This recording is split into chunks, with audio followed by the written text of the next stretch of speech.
Okay, guys, we've just witnessed the first match of the season, and Barcelona's won Real Mallorca by 3 goals to 0.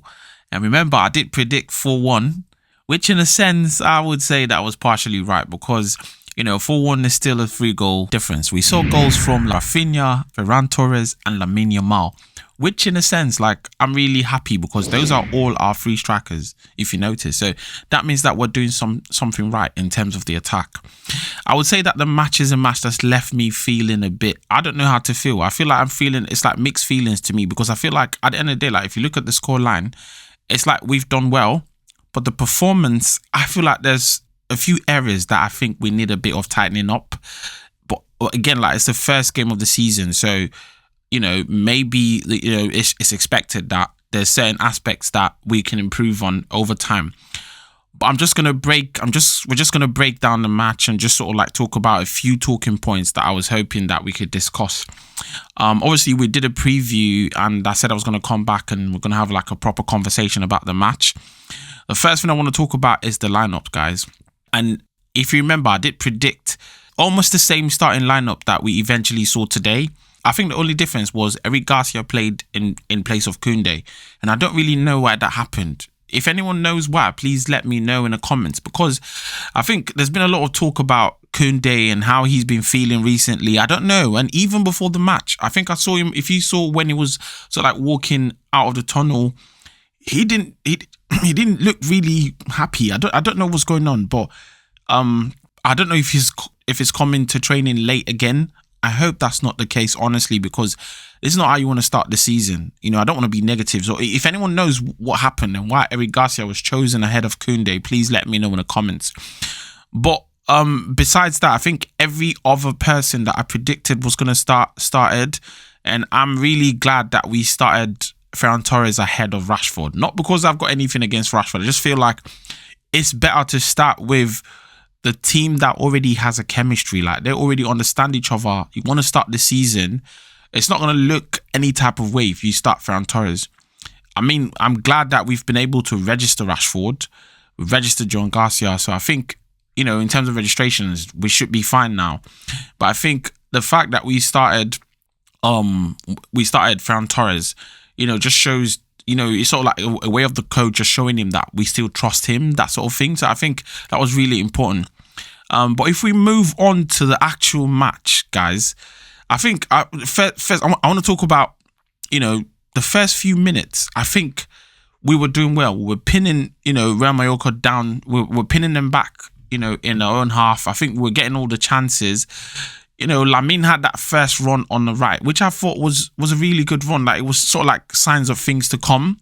And then in the 7th minute, Raphinha opened scoring. And guys, how did he open scoring? It's something that we've seen time and time again.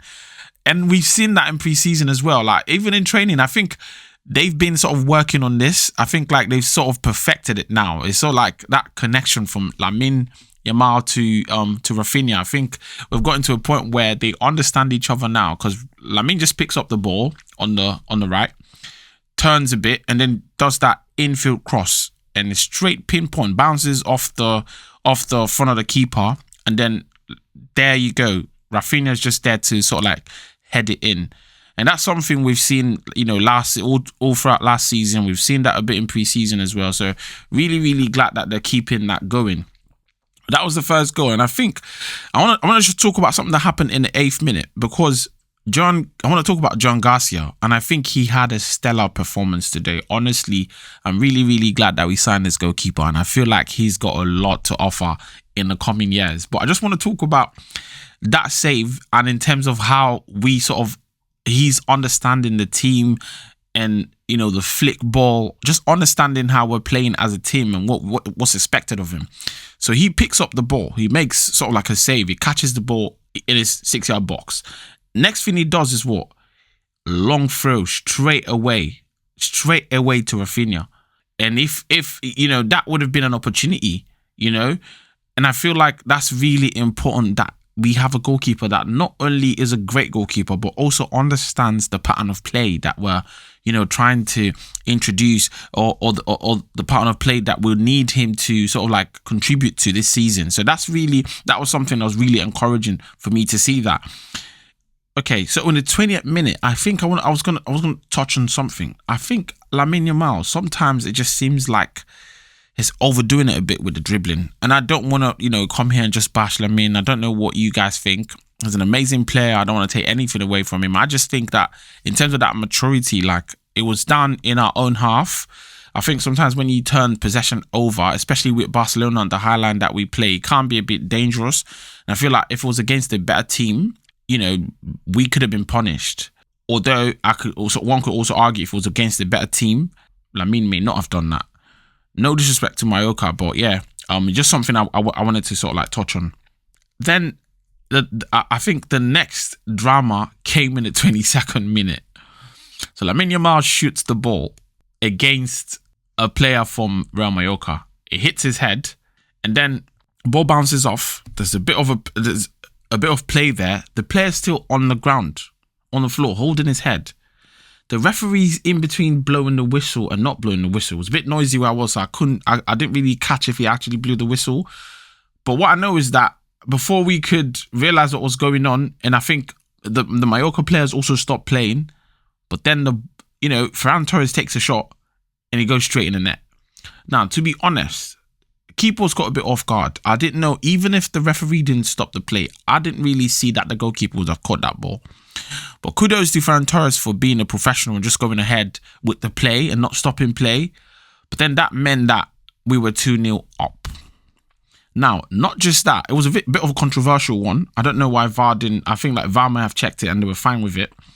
And then moving forward to the 32nd minute, it just compounds the whole problems for Mallorca, because Yamal picks up the ball in his half, makes a dazzling run. I think he beats 3 players.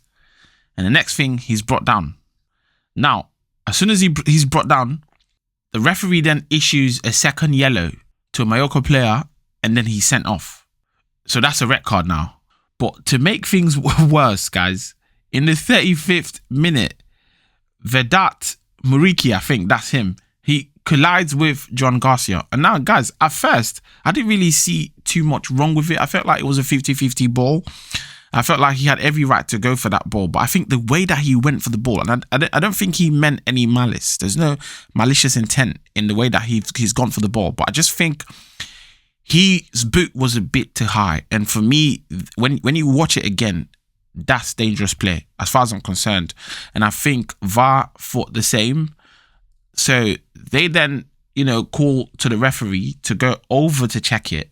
And the referee spends a bit of time there. So I was thinking, is he really... And to be fair, Mallorca was already 2 goals down and 1 man down at this point.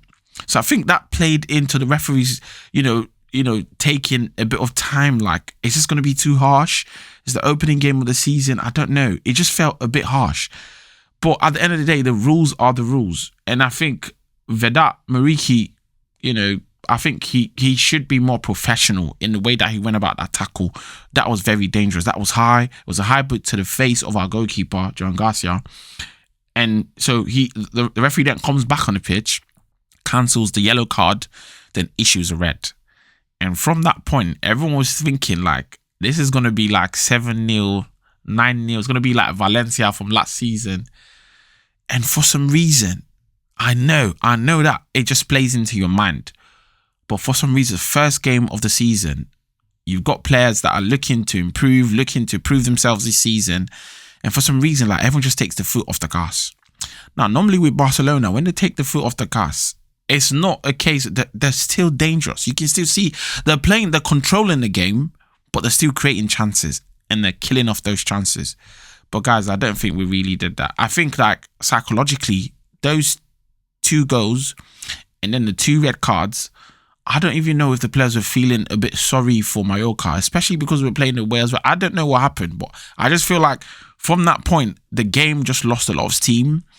There was no fight in the game anymore. Mallorca sort of like accepted defeat already.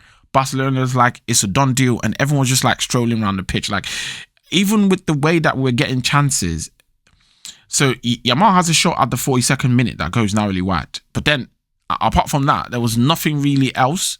So I'm like, okay, I'm thinking it's the first half. We want to go to this. We want to go off on halftime and just regroup. and then come back in the second half. And obviously, we're going to introduce new players, and then things are going to change. Now, second half, Dani Olmo comes in for Fermin Lopez, which I felt he came in a bit early. Which, to be honest, in the preview, I was saying how Fermin Lopez, I was thinking this is going to be his season. He's going to do really well. And I feel like all of that good work that he did in pre-season and towards the end of last season, I didn't really see much of that today. Now, is this as a result? I think in the early exchanges, I think he made a couple of good runs, good tackles, he was very, very active. But I feel like as the game wore on, he just sort of got lost in the mix a bit. And obviously, he's still got time. He's still a young player. He's just 20, so there's still more time. But I feel like this year is his year, and I feel like it's a really important year for him. I feel like when Dani Olmo came on, Dani Olmo was a bit more involved in the play. Like he was getting chances. He got that chance, after that shot from I forgot who it was that had that shot. And then there was this passage of play where we had a bunch of chances, and Dani Olmo was right there with that header that almost went in but didn't drop in the net. But so I just feel like Dani Olmo is a bit more established in the way that he plays, and obviously he's got more experience, an older player, so you naturally expect that. But I think if you look at some of the younger players like Casado, if you look at Lamine Yamal, obviously Lamine Yamal is like an anomaly, so I'm not going to compare him to Fermin. But if you look at Kubasi as well, I feel like these are even younger players, but I think that their performances are a bit more experienced than what I saw from Fermin today. But I don't want to be too harsh. I'm just saying the reason why I'm sort of speaking about Fermin is because I feel like that midfield is very competitive, and I feel like the amount of work that he's put in and how much he's improved, he really needs that, some sort of a reward for how well he's played. And I think it's going to be really, really tight if you're not taking your chances. Do you get what I mean? So because I feel like him starting today was as a result of how well he's performed in pre-season. From his performance today, I don't really know if Flick is going to go with him in the next match. And that's because Dani Olmo and Gavi came on in the second half and they played a really, really, really good game, both of them. Okay, so in the 50th minute, Lamine Yamal had a curler. He didn't go in. He went wide. Raphinha got a yellow card in the 51st minute. And it was, I forgot to mention, it was nice to see Pablo Torre today. I think, he wasn't getting any opportunities. Like I just spoken about Fermin and how difficult it is to get into this Barcelona team. So I think he didn't really get that chance, and I'm happy for him. Him just playing in Real Mallorca, and I'm happy that he's going to be able to get more playing time, and hopefully he'll be able to improve and possibly come back to Barcelona in the future. I don't know.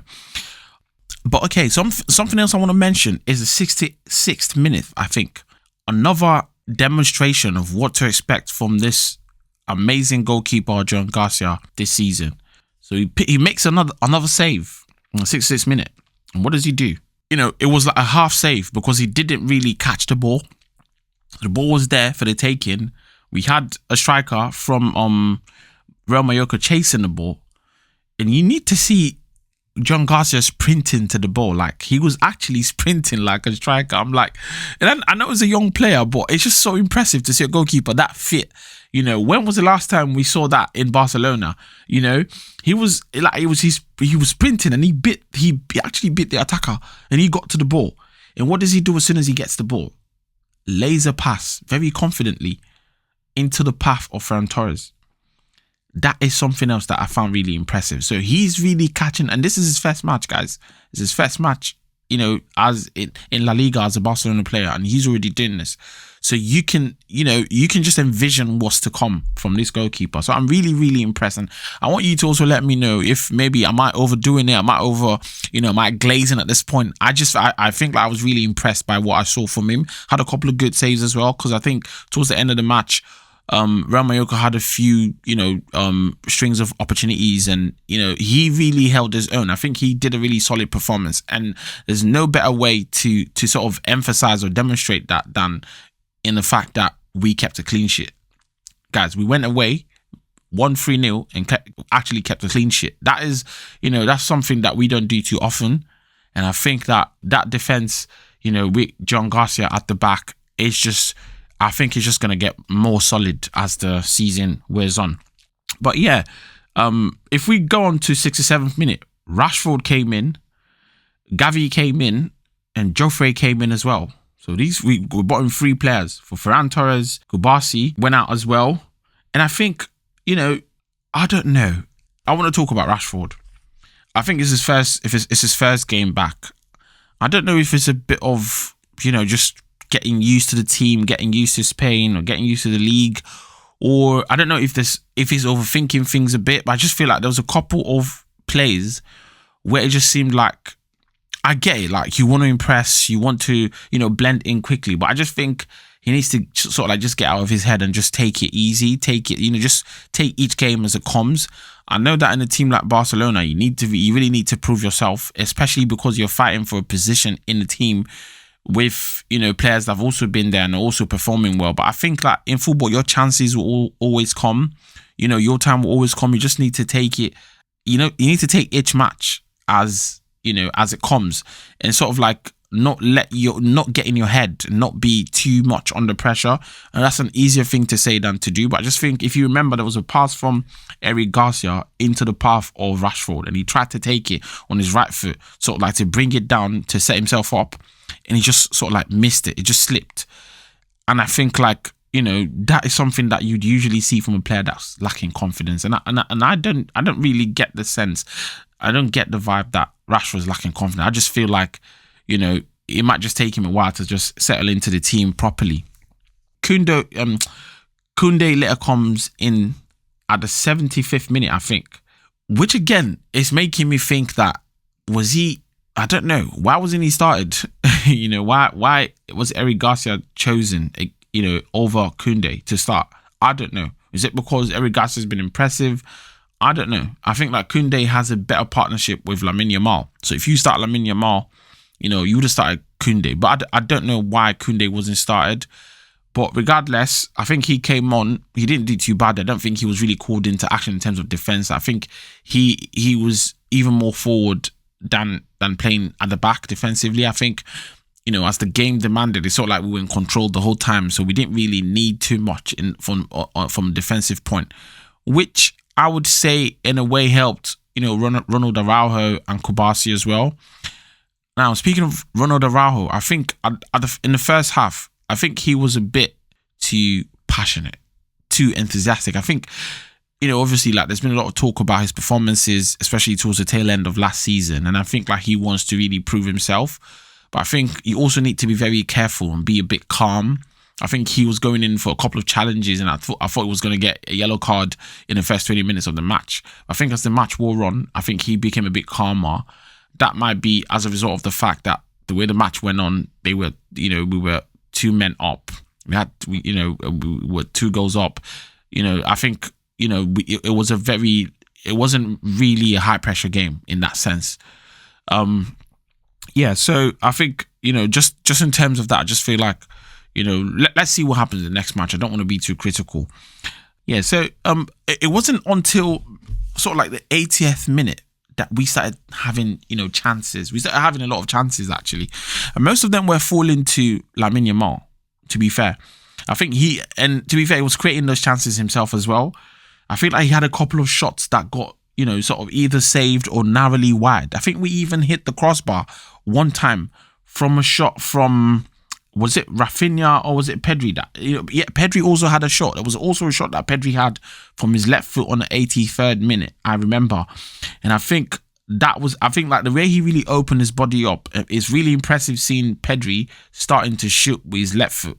So I know that he's got very good shot on his right foot, but I think just seeing him doing that on his left foot was really unpredictable, and it was a really, really good shot as well. And I like to see those micro improvements from season to season, from game to game. Seeing a player just add more layers to the game, and I feel like that's something that Pedri demonstrated, in that play. Lamine had a curler that the goalkeeper saved, and also he had one that sort of Rashford laid down for him, and he shot that straight at the goalkeeper. But you could tell that it was brewing. You could tell that Lamine really wanted to make a statement and wanted to, he wanted to sort of like stamp his little brand on this match. He he had that, amazing assist for Raphinha's goal, but I do think that Yamal's been listening to all of the talk in the media about, him not scoring enough goals, and I think obviously he's 4 goals in pre-season, and now he started this match. I think he really, really wanted to score, and I'm really happy for him that he got that opportunity and he took it, because in the 93rd minute, guys, another super goal from Lamine Yamal. I mean, like, it's not just about him scoring goals, it's about the quality of goals that he's scoring, guys. Even last season, towards the end of last season, if you think about the match against Inter, the goals that this guy's scoring, it's not just scoring like normal tap-ins. Not to say that there's anything wrong with tap-ins. So obviously, like, a striker will score tap-ins, but I think the way that he sort of like took his goal, amazing, guys. He put it in the top corner, and that's after beating, like, he left 3 defenders in his wake with one move, and then as soon as he put that ball, it was a mad curler, and that went straight into the top left corner. And I think the goalkeeper had no chance whatsoever. No chance. You're not saving that. No matter who you are, you're not saving that. I don't care. Courtois, Oblak, no one's saving that. And I think at that point, you could tell by his celebration, he was really satisfied with himself at that point. Like, yeah, I've done it. I've finally done it, because it was brewing. And so, that was a really, I think that if you took away that goal, I might have left this match feeling a bit more disappointed. And that's a wild thing to say. That's a wild thing to say, considering that we won. But if we just won at 2-0, just because we scored too early and then they had 2 red cards, what are you doing? I really think that we took the foot off the gas. But I thought that we were going to get at least 2 more goals. But it was a good thing that in the 93rd minute, Lamine was able to pull off that hurler, that amazing shot. And, that sort of like wrapped up the match and left it on a high, because, sort of after that, we knew that, the final whistle was just seconds away.